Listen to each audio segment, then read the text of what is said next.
Frame Physio, c'est on se retrouve pour une nouvelle vidéo. Aujourd'hui, on va parler de quoi, Elliot? On va parler des muscles scalènes. Donc ici, on vous met le patron de douleur de ces muscles-là. Ces muscles, ils servent à la respiration. Et comment se manifestent les symptômes. Donc tout d'abord, on a une rotation cervicale limitée et douloureuse. Donc à ce niveau-là, on a une inclinaison cervicale contralatérale limitée et douloureuse à ce niveau-là aussi. On a des sensations de fourmillement au niveau des mains. Et il faut faire attention au diagnostic différentiel du syndrome du défilé thoracique. Ok, très bien, on peut passer à la palpation. Et bien parti.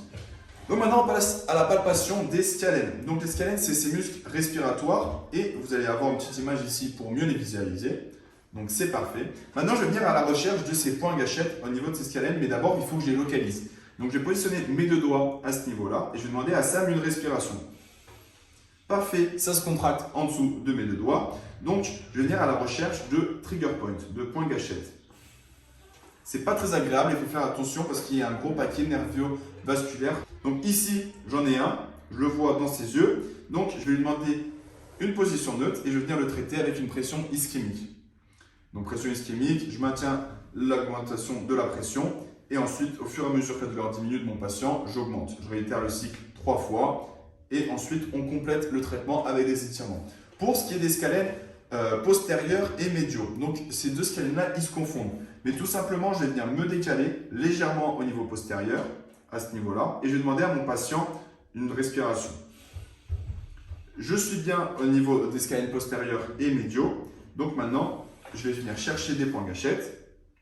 Ici, je le vois dans son regard et ses yeux. On retourne en position neutre, et maintenant, je vais venir traiter le point gâchette de mon patient. Donc j'augmente, je fais ma pression ischémique, au fur et à mesure que la douleur diminue, j'augmente la pression. On complète toujours avec des étirements pour le traitement. Et dis-moi, Elliot, tu n'auras pas des petits conseils à donner à ceux qui nous regardent? Bien sûr, donc je vais vous en donner 3. Donc le premier, c'est travailler sa respiration. Ça peut être intéressant au niveau du diaphragme, mais aussi au niveau des scalènes. Le deuxième, ça va être corriger la posture, car on sait qu'il peut y avoir quelques relations entre la posture et la respiration. Et ensuite, on peut avoir de l'auto-étirement pour diminuer ses douleurs et ses symptômes. Ok, merci beaucoup. Si vous avez aimé cette vidéo, vous pouvez liker. Si vous voulez nous poser des questions, n'hésitez pas à commenter, bien Et sûr. si vous voulez nous suivre d'un peu plus près, vous pouvez vous abonner. Allez, ciao, ciao. Ciao.